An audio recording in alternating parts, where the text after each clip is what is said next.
Hey guys, so I just got done watching The Woman in the Window, and as you can tell by my face, I really enjoyed it. Yeah, so I recorded this review once, and I was very frustrated. And I'll let you know that I'm still frustrated from the film because the film is it's not good, guys. It's not good. There are a lot of issues with it.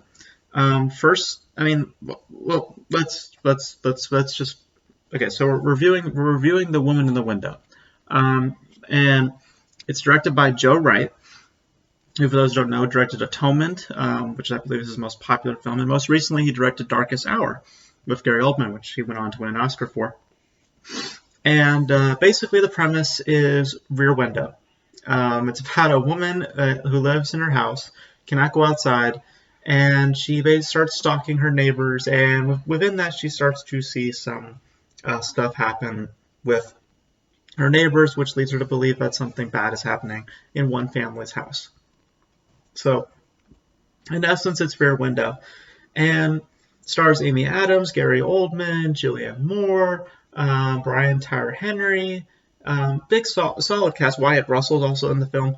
Anthony Mackie is also in the film. So it's a big cast. And bless me. The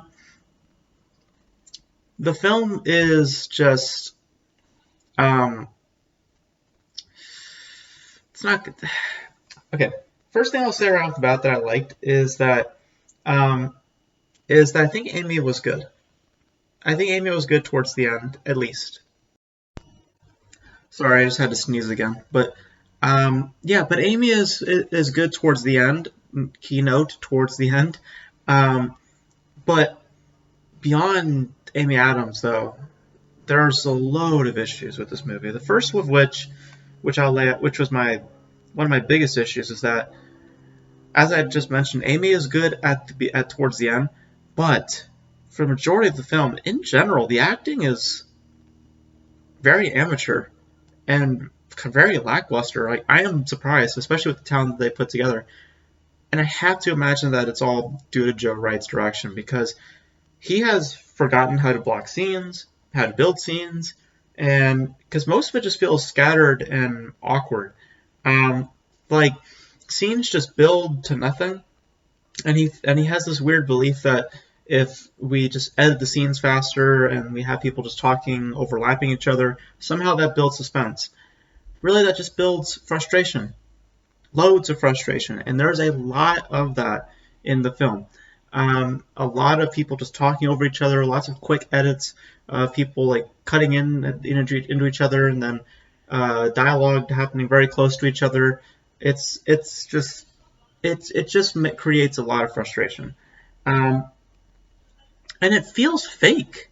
That's the other thing. Like no one feels genuine in the film. No one feels genuine besides Amy Adams. Everyone else feels completely out of place. And like particularly Wyatt Russell at one point in the there's like at one point Amy Adams has like a basement in her house, and Wyatt Russell's character and them meet up in the basement. Wyatt Russell in that particular moment, I was just like, it's not your problem. I see that you're doing fair. It's Joe's handling of the craft, his execution of the overall image, and how he's editing that scene that really makes Wyatt Russell feel fake. Like it really falls under Joe Wright. I believe it is his fault, and the writing also doesn't help. The writing is very melodramatic. There's one like big scene for Amy Adams, and it's very melodramatic. The way that she is told to act it out, the way that the writing is just is. It's a very melodramatic. It's just melodramatic. That's just the only word I can use for it. Also, has the film been cut down? Because I know that the film also had a rough screening process. I know the test screenings for the film were very poor, and that it had a bit of a hard time getting released as is. Because I believe this is the final film in the Fox 2000 label. I believe it's like the final film that they've released. I know at one point it was going to go to theaters, and that's another point it was going to go somewhere else, and now it's on Netflix. Did they cut it down? Because there's one point in the film where I went, did they like cut a scene out? Because it feels like the one scene literally just is just out of place. Like I'm wondering if the film was cut down, because um, here's my biggest problem with the film. It does have it does have some sensibility. Like it does on paper make some fundamental sense.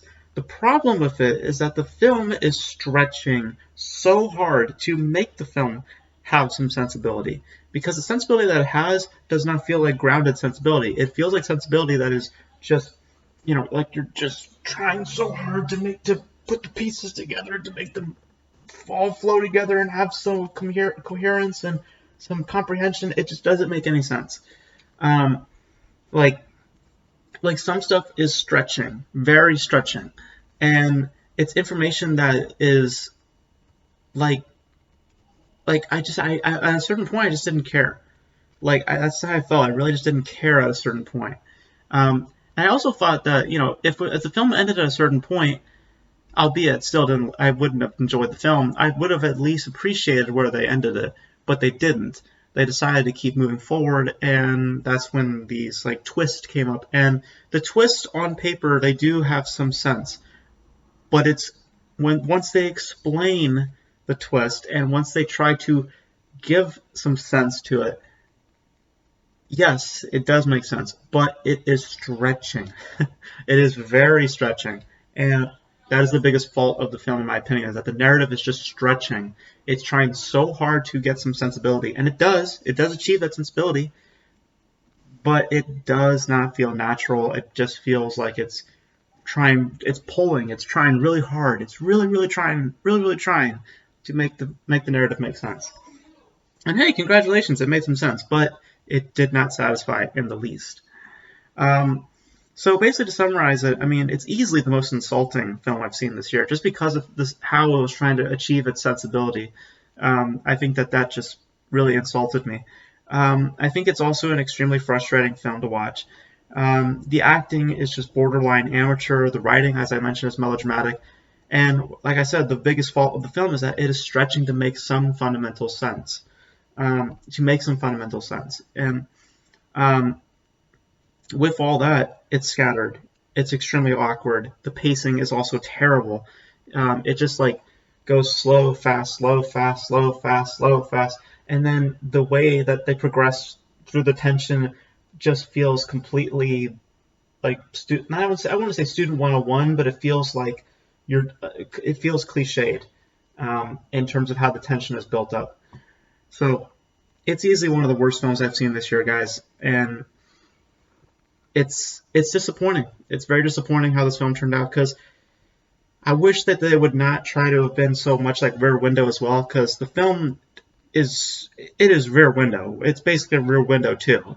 Like you could have called this Rear Window 2, and I would have been like, yeah, it's at least it is trying to be like Rear Window.